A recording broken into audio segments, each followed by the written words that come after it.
Hello students, welcome to our channel.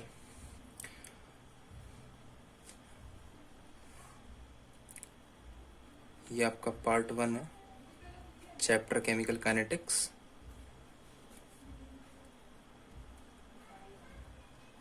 ठीक है, तो आज इसमें सबसे पहला टॉपिक जो है वो स्टार्ट करने वाले हैं, जो कि है रेट ऑफ रिएक्शन।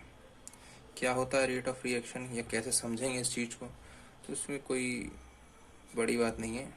यहाँ पर लिखा है रेट, अब क्योंकि हम रिएक्शन की बात कर रहे हैं, यानी कि अगर रिएक्शन हो रही है तो कहीं ना कहीं रिएक्टेंट की कंसंट्रेशन कम होगी और प्रोडक्ट की कंसंट्रेशन इंक्रीज होगी। तो रेट ऑफ रिएक्शन का मतलब क्या है? Simply change in concentration, change in concentration with respect to time. Time के हिसाब से कंसंट्रेशन में कितना चेंज आ रहा है, वही क्या होता है रेट ऑफ रिएक्शन। अब रेट ऑफ रिएक्शन आप दोनों के टर्म्स में भी लिख सकते हो। अगर इन टर्म्स ऑफ रिएक्टेंट के टर्म में भी लिखा जा सकता है। बस ये ध्यान ये रखना है, अगर रिएक्टेंट के टर्म में लिखा जाएगा तो कंसंट्रेशन होगी डिक्रीज, यानी कि लिखा जाएगा क्या? Decrease in concentration upon time. और इसी चीज को दूसरे शब्दों में भी लिखा जा सकता है, यानी बोलने का तरीका अलग है, लेकिन हम इस तरीके से भी लिख सकते हैं। दोनों ही चीजें एक ही बात को रिप्रेजेंट करती है, यानी रेट ऑफ रिएक्शन को ही रिप्रेजेंट करती है। यानी कि इसको हम लिख सकते हैं in terms of product. Product में जब देखेंगे, हमें वैसे ही पता है, जब भी कोई चीज़ रिएक्ट करेगी तो कंसंट्रेशन जो रिएक्टेंट की, यानी कि रिएक्टिंग स्पीसीज है, उसकी concentration as the time increases the concentration goes on decreasing. But in case of product, as the time increases the concentration of product also increases. ठीक है, तो क्योंकि इसकी कंसंट्रेशन बढ़ेगी तो यहाँ पर लिखा जाएगा increase in concentration over time. तो ये दोनों चीज़ें किसको रिप्रेजेंट करती हैं? रेट ऑफ रिएक्शन को रिप्रेजेंट करती हैं। ठीक है, अब रेट ऑफ रिएक्शन को स्टडी जो की जाती है वो दो तरीके के जनरली टाइम के हिसाब से हम स्टडी करते हैं। अगर टाइम इंटरवल हम लार्ज टाइम इंटरवल लेते हैं, अगर टाइम इंटरवल मेरा लार्ज है, लार्ज टाइम इंटरवल, तो लार्ज टाइम इंटरवल में जो हम लेंगे, उस जब रेट को रिप्रेजेंट करेंगे तो उसमें रेट का नाम हो जाएगा क्या? Average rate of reaction. बस यहाँ पर एवरेज ये रिप्रेजेंट कर रहा है कि आपने जो टाइम लिमिट ली है, यानी टाइम का जो इंटरवल है वो थोड़ा सा ज़्यादा लिया हुआ है। ठीक है, ये एवरेज रेट होगा यहाँ पर टाइम। और दूसरे टाइप का क्या होगा? ये होगा स्मॉल टाइम इंटरवल, यानी कि स्मॉल टाइम इंटरवल में अगर हम स्टडी करेंगे तो उस रेट में क्या नाम दिया जाएगा? तो बस उसका नाम के आगे क्या लगा दिया जाएगा? इंस्टेंटेनियस, बाकी वैसे रेट ऑफ रिएक्शन। ठीक है, इस चैप्टर में जो हम पढ़ेंगे जनरली या ज़्यादातर हम लोग इस चीज़ के ऊपर स्टडी करने वाले हैं कि इंस्टेंटेनियस रेट ऑफ रिएक्शन क्या होता है। अब इंस्टेंटेनियस का मतलब क्या है? मान लो कि रिएक्शन अभी रिएक्टिंग स्पीसीज है, टाइम 0 पर है। ठीक है, 0 सेकंड, 0 मिनट, 0 आवर, कुछ भी हो सकता है। तो हमने इनिशियली भी सेकंड मान लिया और ये मान लिया कि जो भी रिएक्टिंग स्पीसीज है उसकी उसका जो टाइमिंग है वो भी टाइम कितना लिया? 0 सेकंड। अब हम देखना चाहते हैं अगले ही सेकंड में, यानी आफ्टर 1 सेकंड, 1 सेकंड के बाद कंसंट्रेशन की, रिएक्टेंट की कंसंट्रेशन और प्रोडक्ट की कंसंट्रेशन में क्या चेंज होगा। तो इस तरीके के रेट ऑफ रिएक्शन को जो हम रिप्रेजेंट करेंगे तो वो इंस्टेंटेनियस रेट ऑफ रिएक्शन के अंडर आएगा। ठीक है, अब मान लेते हैं कि हमने माना, एक ग्राफ मान के चलते हैं, एक ग्राफ है रिएक्शन का। ये ग्राफ कैसा है, कैसे आता है, उस चीज़ को अभी डिस्कस नहीं करेंगे, वो आगे जब जैसे जैसे लेक्चर बढ़ते चलेंगे वो सब चीज़ें आपको समझ में आती जाएंगी। तो फिलहाल के लिए आप इतना देखिए कि रेट ऑफ रिएक्शन है। ठीक है, इस तरीके से हमने ग्राफ बनाया और ये हम लिए taking concentration on the Y axis and time on the X axis. तो इस तरीके का कुछ ग्राफ आया। ठीक है, और हमने ये मान लिया कि मान लो शुरू का कंसंट्रेशन अगर हम बात करें तो ये हमने मान लिया C1 कंसंट्रेशन है। ये कंसंट्रेशन किसी एक टाइम पर है T1 पे, और मान लो ये दूसरा कंसंट्रेशन है, ये है C2 और ये दूसरे टाइम पर है T2। ठीक है,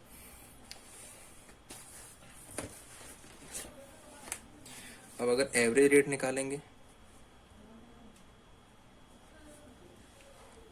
तो एवरेज रेट में किस तरीके से निकालते हैं? एवरेज रेट जो, तो कंसंट्रेशन चेंज देखेंगे, यानी कि अगर हम यहाँ के हिसाब से देखें, यहाँ पर जो कंसंट्रेशन में चेंज आ रहा है, यानी कंसंट्रेशन कितना चेंज हो रहा है और कितने टाइम में चेंज हो रहा है, तो कैसे निकालेंगे? बस यहाँ पर सिंपली लिखना है क्या? C2 minus C1 C2 minus C1 upon T2 minus T1। तो इस तरीके से रिप्रेजेंटेशन होगा। अब क्योंकि ये जो रिप्रेजेंटेशन हमने अभी रिप्रेजेंट किया है, ये हम जो कर रहे हैं ये इन टर्म्स ऑफ कर रहे हैं, ये पूरा का पूरा है इन टर्म्स ऑफ रिएक्टेंट। क्योंकि रिएक्टेंट के टर्म में तो इसमें माइनस लगाना जरूरी है। माइनस सिर्फ इस चीज़ को शो करता है क्या, कि डिक्रीमेंट, सिर्फ डिक्रीज हो रहा है किसमें, रिएक्टेंट की कंसंट्रेशन में, ठीक है। और इसी तरीके से अगर हम इंस्टेंटेनियस रेट लेके लेंगे, इंस्टेंटेनियस रेट में क्या है, इंस्टेंटेनियस रेट में अगर हम इस ग्राफ से देखें तो हम लोग इस ग्राफ में जो है वो स्लोप निकालते हैं। ये इस ग्राफ का स्लोप कितना होगा, ये कहलाता है आपको स्लोप। तो स्लोप निकालना है, और किसी भी ग्राफ का स्लोप हम निकालते हैं तो वो क्या होता है, टेन थीटा, ठीक है।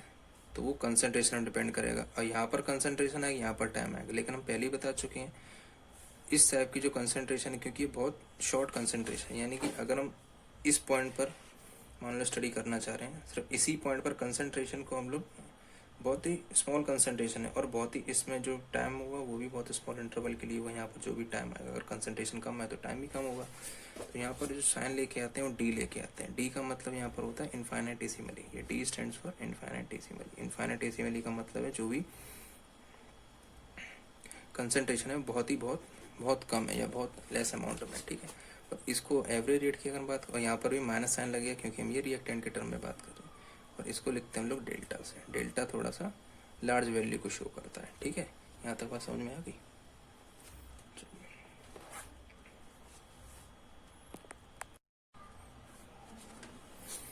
अगर हम इसी में एक जनरल रिएक्शन की बात करते हैं, ठीक है, यानी कि एक रिएक्शन में मान ली, एक रिएक्शन को हम लोग रिप्रेजेंट करना चाह रहे हैं, AA plus BB gives CC plus DD, ठीक है। तो यहाँ पर अगर हम आपसे ये पूछेंगे रेट ऑफ फॉर्मेशन क्या होगा, rate of formation of C, या इसको दूसरे शब्दों में भी बोला जा सकता है rate of appearance of C, ठीक है। तो ये जो है कितना अपीयर हो रहा है, तो हमने बताया सबसे पहले क्या लगाएगा, डी लगेगा, क्योंकि इंस्टेंटेनियस रेट की हम बात कर रहे हैं। और कंसंट्रेशन को हम लोग जो है स्क्वायर ब्रैकेट के अंदर डिनोट कर देते हैं। हमने कहा कि इसकी कंसंट्रेशन को अगर इससे डिवाइड कर दें तो ये हमें रेट ऑफ अपीयरेंस या रेट ऑफ फॉर्मेशन पता चल जाएगा। अब क्योंकि ये जो चीज़ हम लोग स्टडी कर रहे हैं, क्योंकि ये फॉर्मेशन हो रहा है और प्रोडक्ट है, तो इसका मतलब यहाँ पर जो साइन आता है प्लस, और प्लस को हम लोग जनरली हटा देते हैं, यानी कि प्लस का होगा, ठीक है। सिमिलरली इसी तरीके से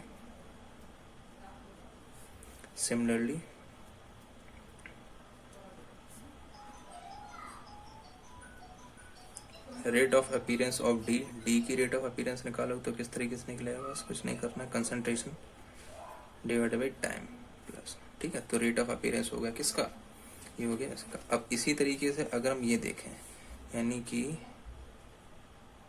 रेट ऑफ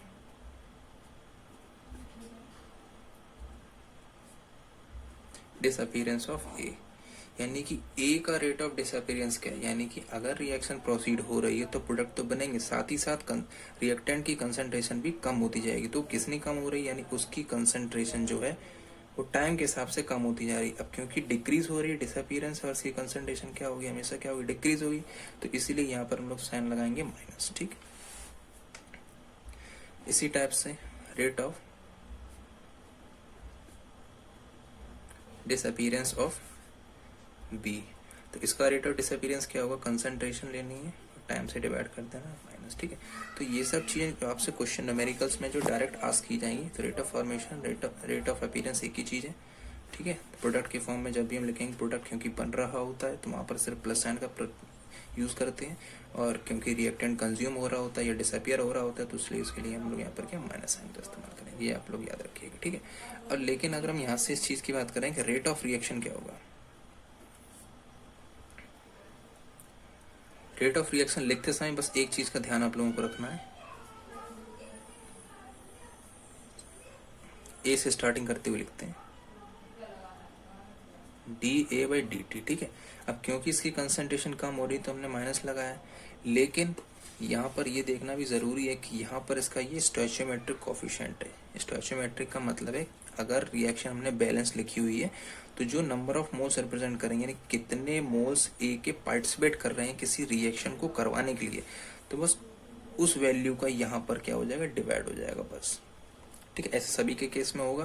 तो ये जो रेट ऑफ रिएक्शन है, ये रेट ऑफ रिएक्शन है, तो ये चीज रेट ऑफ रिएक्शन इसके बराबर भी है, इसके बराबर भी है। लेकिन क्योंकि रेट ऑफ हम लोग जो लिख रहे हैं वो रिएक्टेंट के टर्म में लिख रहे हैं तो माइनस साइन आएगा, और साथ ही साथ इसका जो है वो ये वाला कोफिशिएंट स्टोइचियोमेट्रिक कोफिशिएंट भी लिखा जाएगा। ठीक है, ठीक है, ये भी अब क्योंकि हमने ये तो लिख लिया रिएक्टेंट के टर्म में, अब इसी चीज को आप प्रोडक्ट के टर्म में भी रिप्रेजेंट किया जा सकता है। किस तरीके से, D C by D T. अब क्योंकि प्रोडक्ट फॉर्म होता है तो यहाँ पर प्लस साइन आ जाएगा। ठीक है, तो प्लस साइन को जनरली हम लोग लिखते नहीं है, लेकिन यहाँ पर स्टोइचियोमेट्रिक कोफिशिएंट है वो जैसे कि तैसे आएंगे। ठीक है, और इसी टाइप से similarly you can write for D product, तो यहाँ पर आ जाएगा 1/d। तो all these 4 terms are representing the rate of reaction and at the same time these 4 terms are also equal to each other or one another। ठीक है, तो अगर सिर्फ हम इतने पार्ट पर स्टडी करते हैं, ठीक है, और इसमें अगर माइनस साइन का भी इंक्लूड कर लें तो ये तो दिखाएगा सिर्फ रेट ऑफ डिसअपियरेंस। इसी तरीके से इतना पार्ट ये दिखाएगा रेट ऑफ डिसअपियरेंस। ठीक है, और इस तरीके क्योंकि रेट ऑफ डिसअपियरेंस यानी ये दोनों बातें किसके लिए हो रही हैं, रिएक्टेंट के लिए। ठीक है, रिएक्टिंग स्पीसीज टाइम के साथ क्या होगी, डिके होगी या कंज्यूम होती चली आएगी। प्रोडक्ट के लिए बात करेंगे तो प्रोडक्ट क्योंकि फॉर्म होता है टाइम के हिसाब से, इसलिए यहाँ पर क्या लगेगा, प्लस लगेगा। लेकिन रेट ऑफ रिएक्शन की जब बात की जाएगी तो उसमें स्टोइचियोमेट्रिक कोफिशिएंट से डिवाइड करना जरूरी है। जैसे कि यहाँ पर ए था, ऊपर यहाँ पर देखा हम लोगों ने, यहाँ पर ए था, यहाँ बी था, तो उस तरीके से रिस्पेक्टिवली डिवाइड करते चले जाएंगे। ठीक है, आज के लेक्चर में बस इतना ही। Okay, thank you for listening.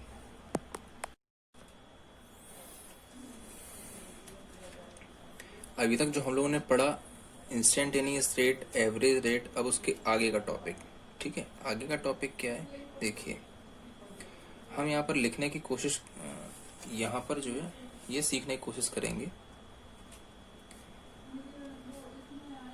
Rate law expression क्या होता है और इसको किस तरीके से लिखा जा सकता है। ठीक है, तो रेट लॉ एक्सप्रेशन का मतलब क्या है कि हम जो है वो रेट को, यानी कि rate of reaction,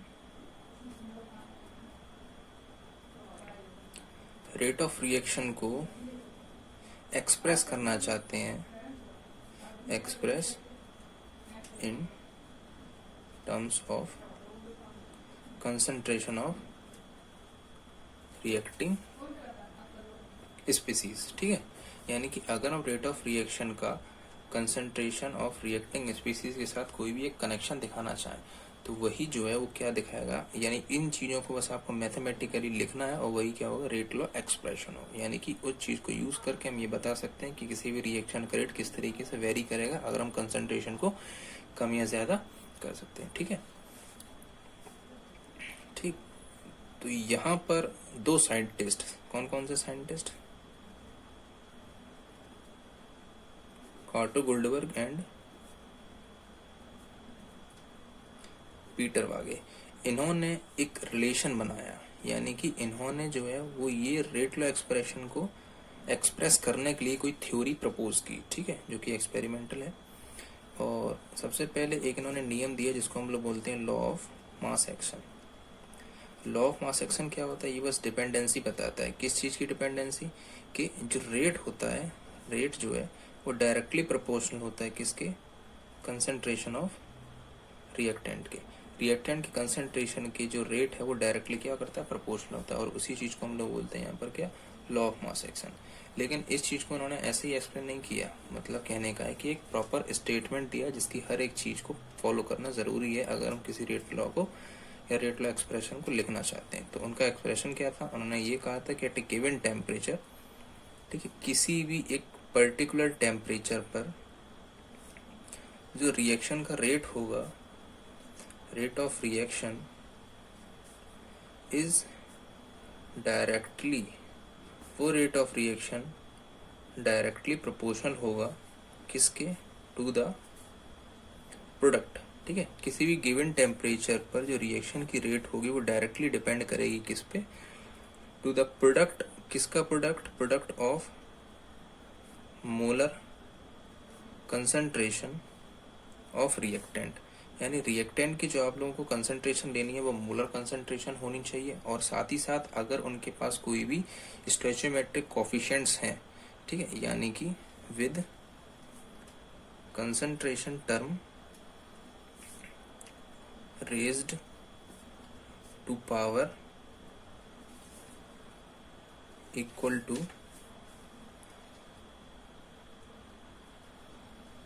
numeric coefficient of that species in the chemical equation। क्या मतलब है इस लंबे चौड़े स्टेटमेंट का? ये क्या यहाँ से समझ में नहीं आया? मैं आप लोग कहोगे कि यहाँ से हम लोग को समझ में नहीं आया कि क्या मतलब है न्यूमेरिकल, तो कोई घबराने वाली बात नहीं है। एक हम लोग एग्जाम्पल के तौर पर हम लोग एक रिएक्शन मानते हैं, ठीक है। मान लेते हैं कि एक हमने रिएक्शन कंसीडर की, कंसीडर रिएक्शन, ठीक है। एक रिएक्शन हमने मानी कि माना कि एक रिएक्टेंट ए है, उसके ए मोल्स लिए, प्लस एक रिएक्टेंट बी है, उसके बी मोल्स लिए, ये दोनों आपस में रिएक्ट करके किसी प्रोडक्ट को फॉर्म कर रहे हैं, यानी प्रोडक्ट का फॉर्मेशन कर रहे हैं, ठीक है।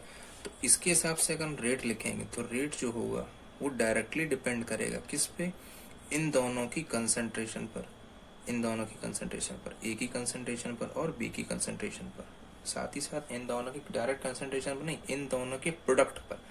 तो यानी ये होगी ए की कंसंट्रेशन और ये होगी बी की कंसंट्रेशन। लेकिन अभी ये स्टेटमेंट क्या है? अभी ये स्टेटमेंट जो है वो अधूरा है। क्यों अधूरा है? क्योंकि यहाँ पर जो है नंबर ऑफ मोल्स भी आ रहे हैं, तो इनको भी लिखना जरूरी है। यानी कि सिर्फ जो रेट ऑफ रिएक्शन है वो डिपेंड करता है किस पर? Molar concentration of A reactant, molar concentration of B reactant, and the product of these two, also the stoichiometric power which are raised to each respective terms, ठीक है। अब क्योंकि ये प्रोपोर्शनैलिटी है, जब भी आप प्रोपोर्शनैलिटी को हटाओगे तो एक कांस्टेंट आएगा, ये कांस्टेंट के कहलाता है, ठीक है। क्या है इस कांस्टेंट का मतलब? जहां पर ये कांस्टेंट है, इस कांस्टेंट को बोला जाता है या तो वेलोसिटी कांस्टेंट,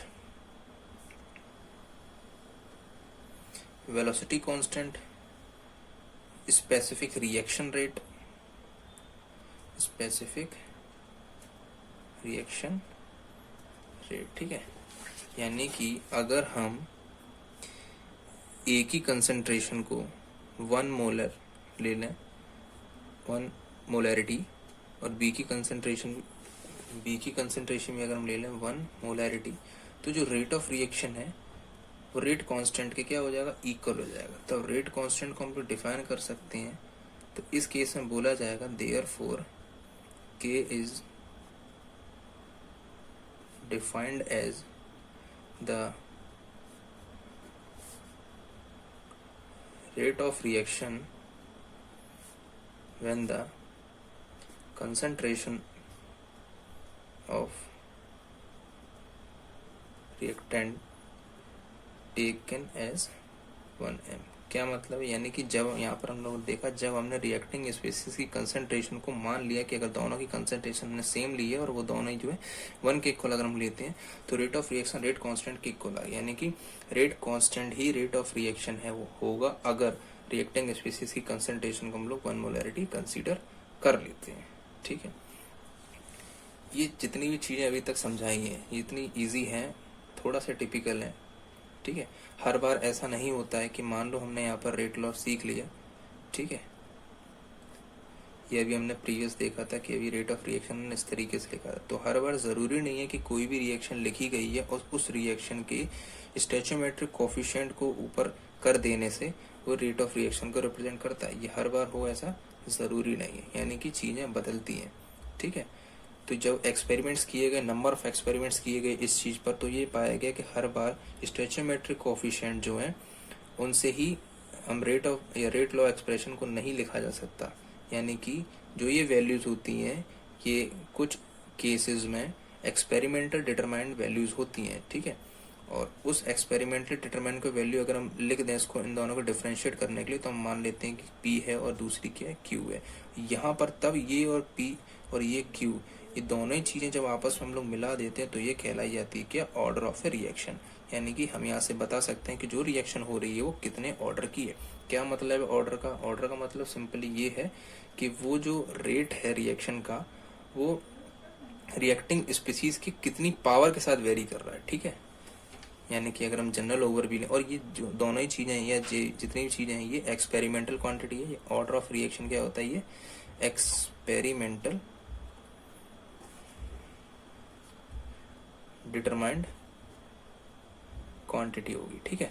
और एक्सपेरिमेंट, और दूसरी चीज ये जो ऑर्डर ऑफ रिएक्शन है ये फ्रैक्शन में भी पॉसिबल है, ठीक है, पॉसिबल ऑल्सो इन फ्रैक्शन, ठीक।